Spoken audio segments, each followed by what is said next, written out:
দুপুর 1টার মধ্যে দেশের 13 জেলার ওপর দিয়ে পশ্চিম কিংবা উত্তর পশ্চিম দিক থেকে ঘন্টায় 45 থেকে 60 কিলোমিটার বেগে অস্থায়ীভাবে দমকা অথবা ঝড়ো হাওয়া সহ বৃষ্টি অথবা বজ্রবৃষ্টি হতে পারে বলে জানিয়েছে আবহাওয়া অধিদপ্তর।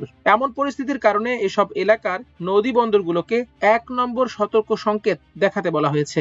আজ সোমবার বাংলাদেশ আবহাওয়া অধিদপ্তরের ঝড় সতর্কীকরণ কেন্দ্র থেকে সকাল 5টায় দেশের অভ্যন্তরীণ নদী বন্দরের জন্য প্রকাশিত পূর্বাভাসে এসব তথ্য জানানো হয়েছে।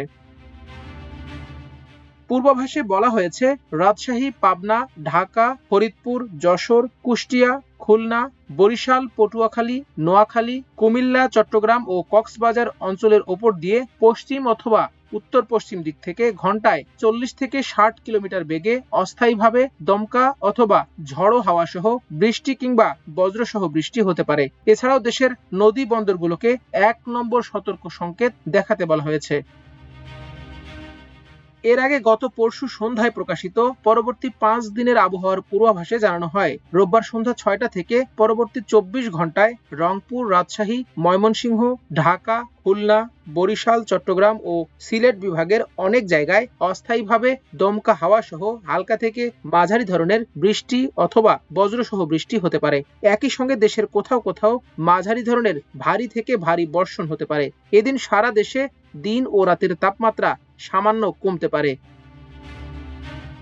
পূর্বাভাসে আরো বলা হয়েছে, সোমবার সন্ধ্যা 6টা থেকে পরবর্তী 24 ঘন্টায় রংপুর, রাজশাহী, ময়মনসিংহ, ঢাকা, খুলনা, বরিশাল, চট্টগ্রাম ও সিলেট বিভাগের অনেক জায়গায় অস্থায়ীভাবে দমকা হাওয়া সহ হালকা থেকে মাঝারি ধরনের বৃষ্টি অথবা বজ্রসহ বৃষ্টি হতে পারে। পাশাপাশি দেশের কোথাও কোথাও মাঝারি ধরনের ভারী থেকে ভারী বর্ষণের সম্ভাবনা রয়েছে। এই সময় সারা দেশে দিন ও রাতের তাপমাত্রা প্রায় অপরিবর্তিত থাকতে পারে।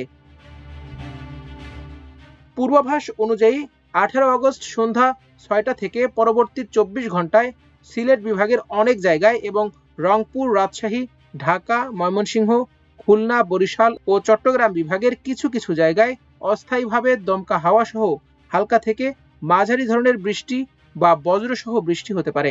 সেই সঙ্গে দেশের কোথাও কোথাও মাঝারি ধরনের ভারী বর্ষণও হতে পারে। এ সময় সারা দেশে দিন ও রাতের তাপমাত্রা প্রায় অপরিবর্তিত থাকতে পারে। মাল্টিমিডিয়া ডেস্ক, আমার দেশ।